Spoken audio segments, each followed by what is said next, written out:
Please, oh please, oh please. No, I need them bound. Paul shifts his attention back to the newspaper spread out on his desk, which I can't help but notice has a huge picture of William Cumberland on it. That's all, MK, Paul says, looking up at me. Right, I reply, blinking. I turn to my desk, scoop up the papers, then head down the hall.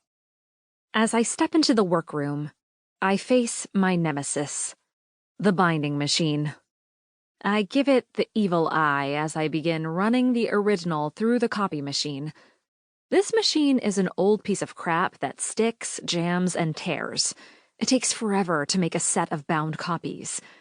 And in all my television classes at Northwestern University, this was somehow never covered in the curriculum. With warm copies in my hand, I take a deep breath and unscrew the buttons.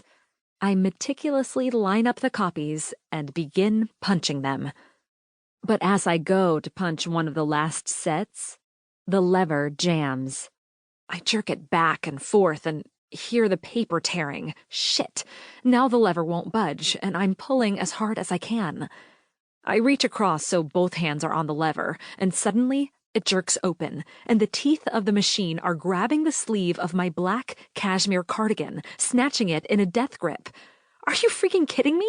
I blurt out, my arms stuck. Are you seriously freaking kidding me? So, please do tell, a deep British voice says from behind me. Does this particular piece of equipment always elicit such a response? I freeze. My heart drops into my stomach. Slowly I turn my head and see none other than William Cumberland staring right at me. Holy crap! What is he doing here? There was no memo about Cumberland coming, nothing in the papers. And now he's staring at me, with my arms stuck in a binder machine. My face begins flaming, and I know the color matches my copper-red hair. I say, completely stunned. It's really old. I'm fumbling, just fumbling as I look at him. He walks closer. His light blue eyes dart instantly to my arm.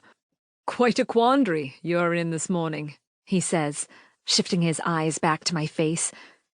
I pause for a moment. He is unique-looking, with strong cheekbones and a firm jaw. Tall and thin, he has dark, wavy hair that looks like it takes a fight to keep under control. But his eyes are his most interesting feature. They are very intense, observant, and right now, they are zeroed in on me. Frustration fills me.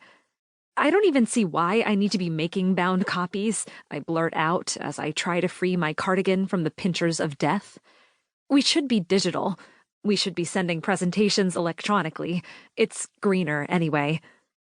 Cumberland approaches and slowly removes his black leather gloves.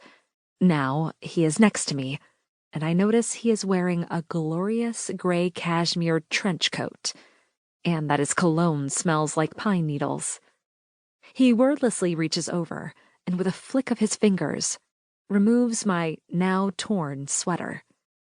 That is all very fascinating information that I shall keep in mind, he quips, his blue eyes appraising me. And what is your name? M.K. Grant, I say.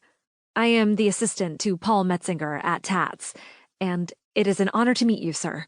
I have read so much about you. M.K., he interrupts, his stare unwavering. I feel sweat forming at the base of my neck. What does that stand for, Miss Grant? I consider quitting on the spot so I don't have to answer. Mary Kate, I say simply, taking the torn copies out of the machine as a distraction.